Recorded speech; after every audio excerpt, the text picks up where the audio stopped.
I'm Brian Crombie, and we're going to be talking on The Brian Crombie Show. We're going to be talking about politics, arts, business, and social issues on The Brian Crombie Show on Canada One TV.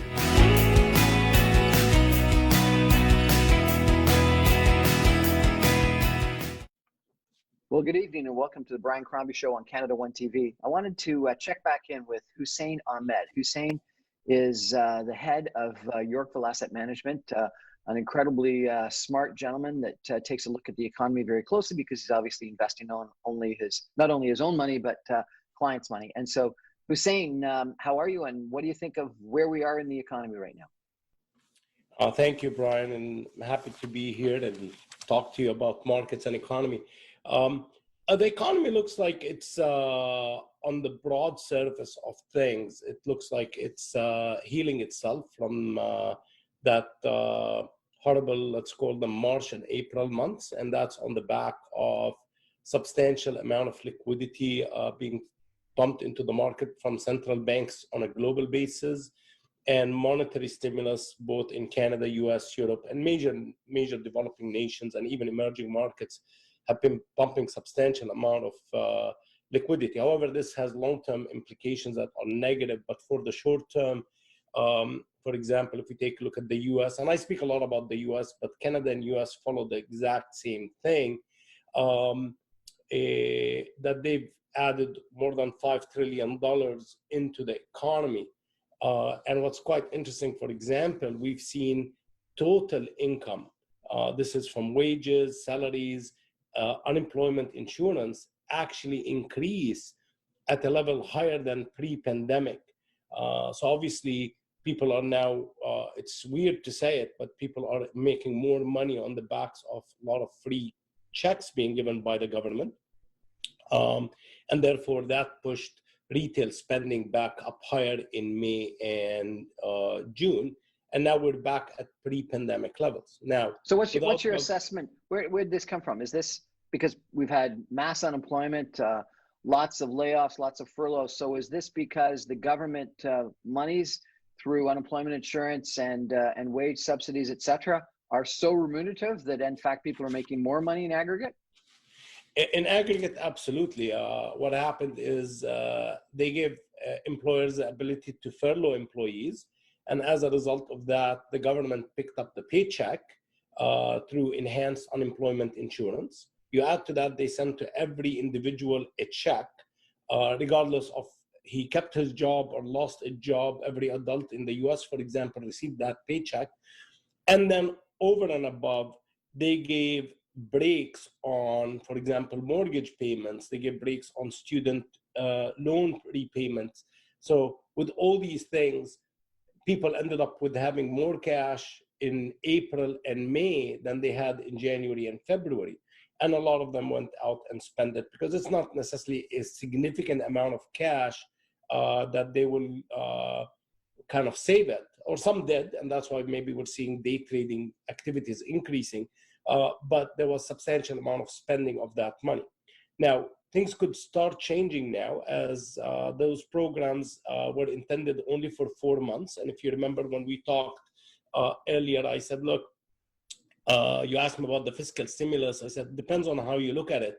It could be insufficient. It could be more than what's needed. Depends on the period that we are going through this. So now every government is talking about additional fiscal and monetary stimulus because that 4-month period, the $5 trillion that they pumped into the economy in the US or Canada, 500 or 800 billion that they pumped into economy, it's coming to an end. It ends by the end of July. So they have to decide what do they do going forward. Do they extend these programs for another 4 months, which means also pumping another 5% of the economy from in one form or another? There is debates on both in different sides of the political aisle in best way of doing it. But so far, that money has helped a significant recovery in May and June in equity markets, in retail spending, in everything. And also we're seeing unemployment level, other than this week, we've seen unemployment level actually drop to 11.3 or 11.1%. That's because a lot of companies that furloughed employees have to start taking them back. But if now we hit second wave, which seems like it with Florida, Arizona, Texas, and California, and an extension of the unemployment insurance, we might see another wave of furloughing employees and even more permanent unemployment. So I've heard that some American companies are having challenges actually getting people to come back because the unemployment insurance benefits are so attractive. Do you think that's a problem, that it's actually creating a disincentive to get back to work? I agree with that statement. I think that they've made it so tempting for a lot of people that it's hard for an employer to convince an employee to go to work. We've seen it in long-term healthcare, for example, where environmental staff, janitorial services, they actually make more money staying at home than being on the job in Canada. So we've seen it in real life, and that's a challenge for businesses that want to try to reopen up. So that's why the debate, for example, now that exists in most countries, do we go and enhance unemployment insurance, or do we give tax subsidies to the employers and allow them basically to stimulate spending on that front by cutting taxes? So there's that debate that's going on, but I think most of those topics will be resolved, if not by the end of next week, it's just the week after. By the end of July, they have to make these decisions. Different countries, and Canada and the United States are among them, had different strategies. Canada was more focused on the wage subsidy, hoping that companies would keep people employed, and they wanted to give the money to the companies to then distribute to the employees. And in the United States, it was no, directly to the employees and via unemployment. And that's mirrored in other countries around the world. Do you have a sense of which strategy is the better strategy?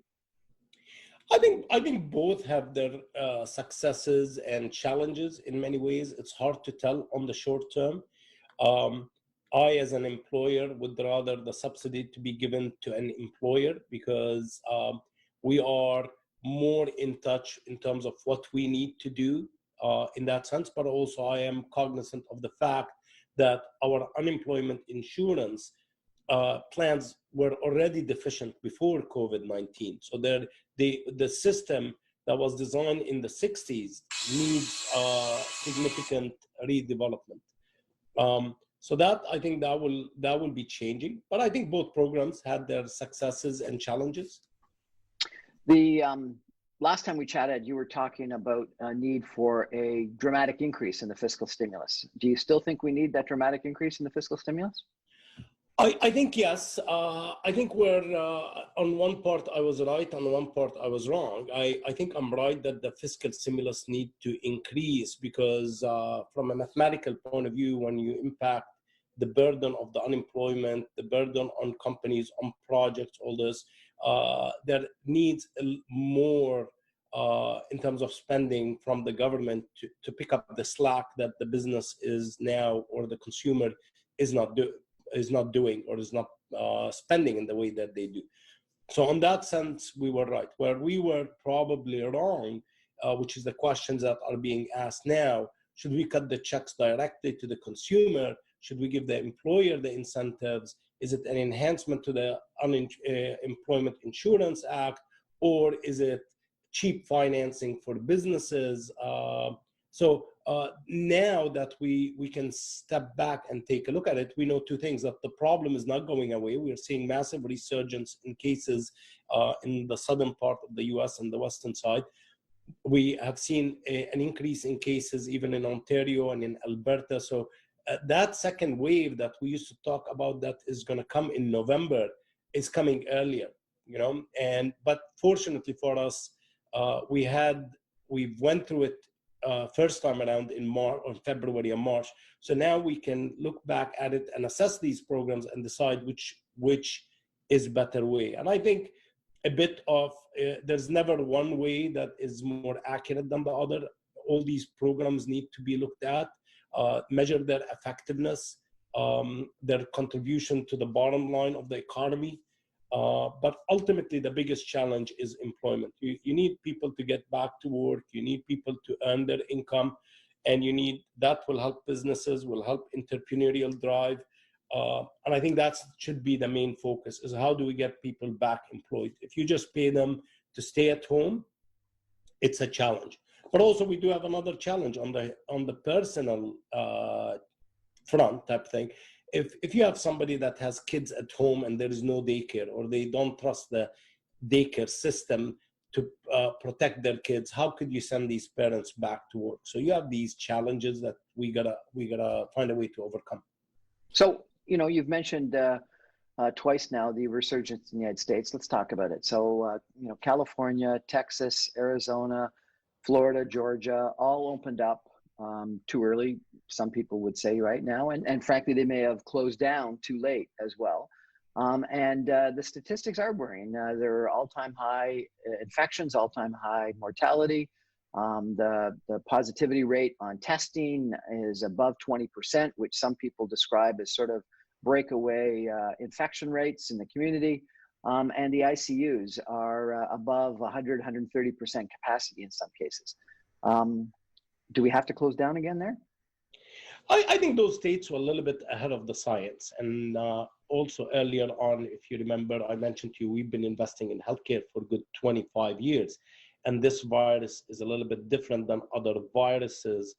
And we didn't believe the story that a vaccine will take 6 months. In fact, when we did the modeling, we said the vaccine will be in 2030.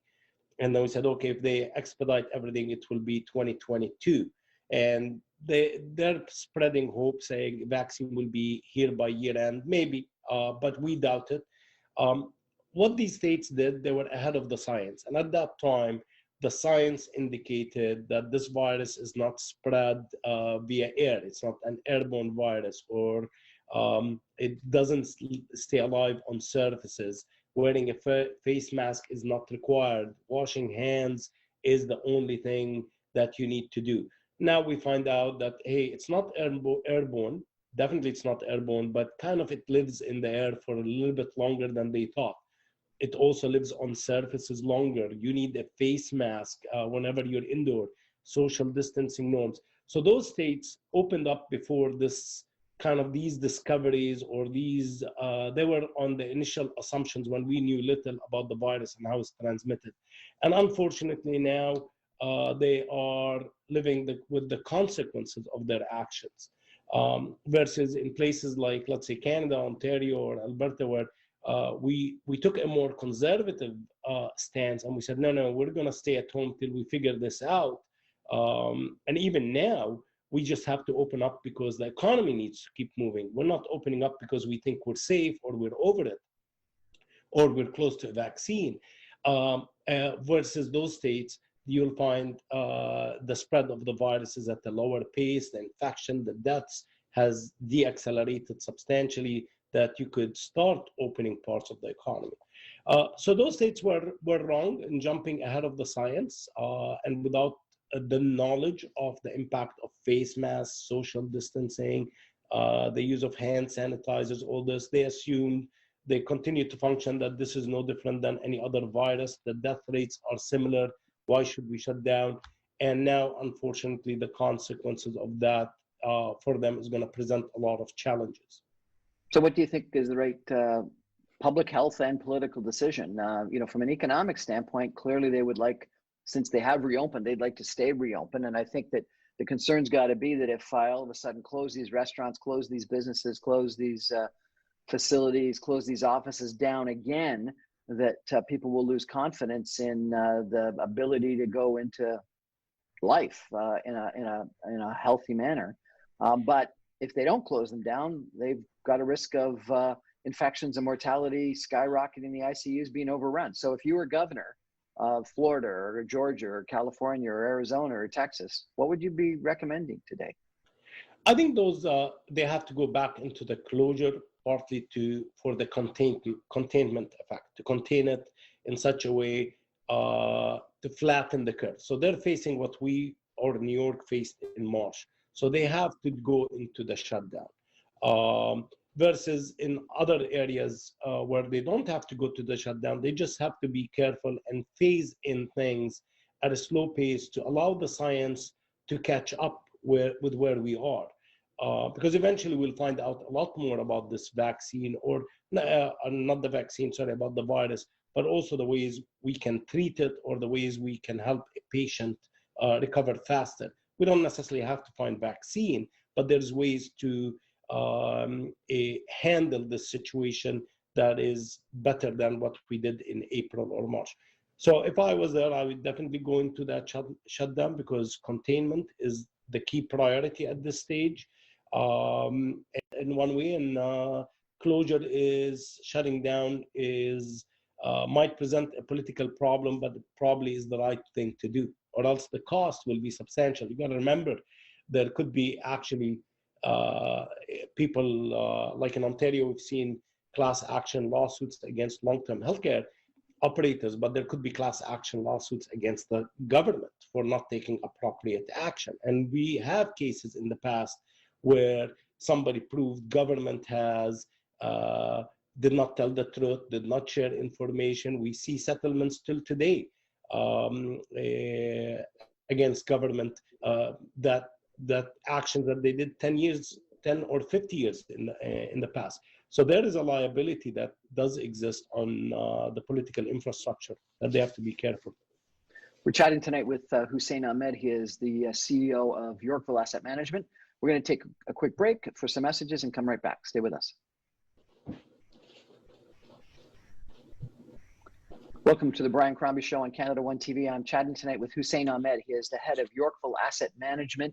It's a downtown Toronto, but also across Canada, money management firm where he invests on behalf of himself as well as clients.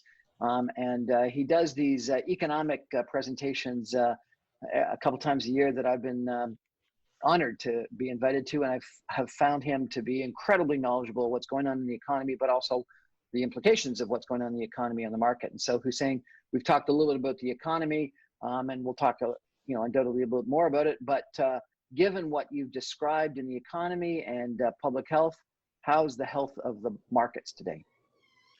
Well, the markets have reacted positively on a couple of factors.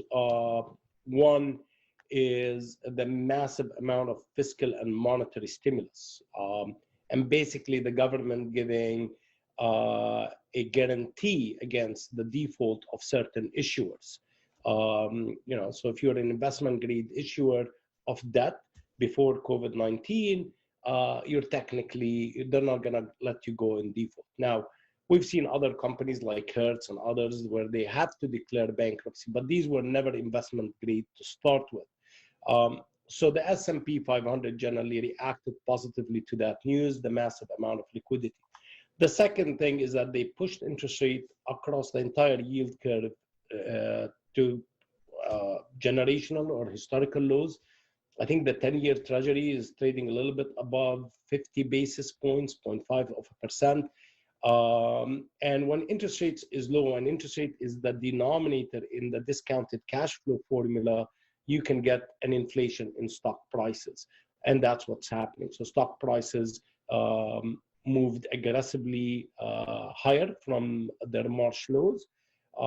Now, some cases it's driven by that valuation formula. In some cases, there was a massive amount of retail day trading where they were bidding the price of Hertz up 4 times. I think Hertz more than quadrupled in price in a period of 2 weeks and then declared bankruptcy. Chesapeake Energy, the same. I think it doubled on a Monday in June, and then after hours declared bankruptcy. So what that suggests is that the market is completely divorced from the reality of what's happening with the companies. There is an amount of that, but if you take a look at who's buying these companies that are facing challenges, 95% of them are retail investors, the day traders. If you do a research on mutual funds or hedge funds and see how many of them actually owned any of these companies, zero. They didn't own them. We would never buy them because we know the fact. It's more that the retail gambler mentality. This existed in 1999 and a little bit in 2007, where, hey, just because it's cheap, I should buy it. And there's a disconnect in understanding between Hertz as a company continuing to operate after bankruptcy with the same name and the destruction of the share value where the share owners will lose everything. So I'm not there is sure whether this list is completely accurate, but let me just read you something that I've got here, if I could. Victoria's Secret declares bankruptcy. Zara closes 1,200 stores. Le Chapelle withdrew 4,391 stores. Chanel is discontinued. Hermes is discontinued. Patek Philippe discontinued production. Rolex discontinued production. Nike has a total of $23 billion US in layoffs. Gold's Gym files for bankruptcy. Founder of Airbnb said that because of the pandemic, 12 years of efforts were destroyed in 6 weeks. Starbucks announced permanently closing 400 stores. WeWork is in challenges. Hertz files for bankruptcy. Comcar files for bankruptcy. JCPenney files for bankruptcy. Warren Buffett loses $50 billion. BlackRock is signaling disaster in the world economy. Biggest mall in America, stop paying mortgage payments, Mall of America. It goes on. What's going on? How can you have all this and the stock market be at a high? Well, we have to be also, how do we interpret this data? The bulk of the names that you've listed were in the retailing sector, and the retailing sector is the hardest hit sector. That's number one. So they're not in, if you take a look at the technology side, for example, it's at the opposite end of the spectrum. Everybody's shifting. In Canada here, Shopify becomes the largest company on the TSX and surpasses Royal Bank, and soon will become one of the largest global companies, not just the largest Canadian company. It continues doing the deals with the Walmarts and the deals with the PayPal and so forth. So those are the opposite end of the spectrum. And there is no doubt that retailing sector that requires massive amount of consumers and daily shopping in shopping malls and so forth is in many ways beyond recovery. And there's a shift to more the online buying. Even consumers now, even the malls are open, you gotta go put a mask, but you're not gonna wait in line for 40 minutes to go into your favorite store, whether it's Nike or Lululemon. You might as well order your stuff online and you'll get it at home and you can send it back. So there's also a shift in pattern of how people are buying. And in some companies, they cannot adjust for that because just the nature of the product. So unfortunately, bankruptcy is a way. There's another thing about in the US in particular, bankruptcy in the US does not mean any one of those brands that you mentioned we will not see in 2021. We will see just a restructuring plan that allows them to get out of their fixed obligations. Those are debts, leases, these are, and even employment. It allows them to renegotiate employment contracts. It allows them to get out of these expensive leases. You got to remember, most of North America, if you wanted to rent a space in Square One in Toronto or in Mall of Americas, per square foot, that space wasn't cheap.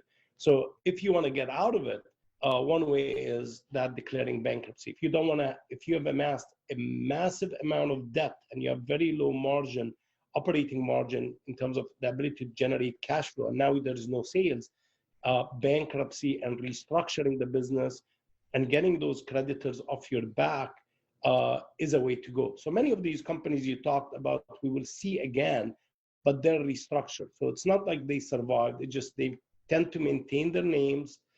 They change the business model. They reduce their retail footprint, but now they don't have these obligations of Okay, the company might survive, but the share price won't be worth much.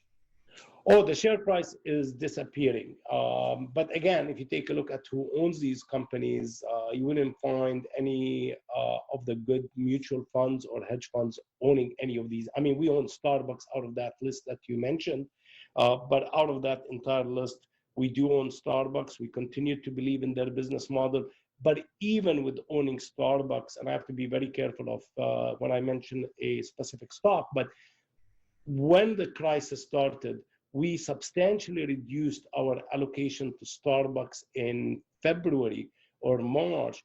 And we just said anything that's retail oriented is gonna, as much as we love the company, we love the operators, we love their approach. And certainly I'm sitting here still having at home, still having a Starbucks coffee. But we also know, for example, that breakfast is 30% of their top line. If people are not going to the office to work, that's 30% of their top line is going to disappear. Their operating profit margin is roughly 30%. So that's going to wipe out their entire profitability throughout this period. What about the whole travel industry? You know, we talked about Hertz, but airlines, car rental companies, hotel companies, what's going to happen there?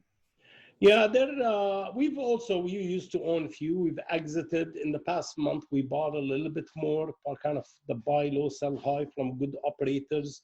Let's say Marriott and MGM and Delta Airlines. Very, very small positions in them. Again, the more they drop, the more we will add, because at the end of the day, that business will have to go back. The biggest worry we have is bankruptcy, because the ultimate loser is if you invest in a company that declares bankruptcy. But if a stock is down 80% from its peak and they receive a grant from the government that allows them to pay their fixed obligation, and it's a grant or a free loan, we could see that those companies recover. Now, nobody's planning any serious vacation or travel, because nobody wants to be stuck somewhere and getting tested positive for COVID-19. That could ruin anybody's vacation. Nobody's going to book cruises. So for the time being, these companies' valuations have to adjust substantially lower based on the number of flights or the number of guests per hotel and so forth. Like, I know hotels in markets we operate in, whether it's Calgary or Ottawa or Toronto, they're starting to open up, but they're also not booking to full capacity. Like, they used to book almost, you phone, now they're at 40% capacity. It's by design to keep social distancing so that they can also have the time to do the proper cleaning procedures and so forth. So I think for the time being, it's going to continue to be challenged, at least till the end of the year, I would say. But you got to remember, stock markets is looking forward as an instrument. So if we think the recovery in travel is going to happen next year, you start seeing the recovery in the stock prices now. It's a forward-looking instrument. If we think the delay is longer, then you got to say the prices will be more challenged, and eventually you could see a bankruptcy or two in those sectors. What about the shared economy, Airbnb, Uber, companies like that? Uber still seems to be working. Maybe there's substantially less demand. And Airbnb, their business model is quite interesting, because they don't own the vehicles, they don't have employment contracts, they earn a spread basically on every time. So their margin is going to get compressed, obviously, and the valuation is going to be lower. Okay. The same as with Airbnb, not a lot of people are going to allow their properties, unless it's an empty property, to be rented. But nobody's going to rent that extra room in their home, at least for the time being. So those, you could see their profit margin being compressed. But there's good news, bad news, in a sense that they don't have the heavy burden of debt and leases like an airline, American Airlines or Canada, Delta, or whoever. They don't have these burdens, so they can adjust. But nevertheless, the stock market of them, their valuation should be way lower than what it is now. What about the impact of global supply chains being dramatically restricted? I've talked to so many companies that think that this sort of era of globalization has, if not come to an end, certainly fallen in disfavor, and that you're going to have a lot of re-onshoring and restrictions on global supply chains. And it comes from, certainly President Donald Trump restricting the importation into Canada of masks, but a whole bunch of attitudes in regards to difficulty in global commerce, global trade. Yeah, I think for the time being, the U.S. is experiencing a fundamental shift in policy. They go from being the policeman of the world we live in, the enforcer of the rules, pushing for the economy, the world is flat type of thing, pushing for opening of emerging markets. I remember I used to be in international banking. the US would always argue that these markets are closed and they need to open up because the US sells to these markets, whether it's the Vietnams or Brazil or this. And now the US policy is going through a shift. I'm not sure if it's shared across both sides of the aisle, but at least President Trump is taking the economy in that, the country in that direction, that it's more US first. And realizing also that the US is a major source of wealth for many economies around it, including China. I mean, the US is one of the largest importer of products from China. That means they pay the Chinese for producing their products. So there's a shift in that policy for the time being. The US election might slow that down or turn it totally around. But if Trump is elected for the next 4 years, those supply chains are going to become harder to manage and harder to continue at least producing in China.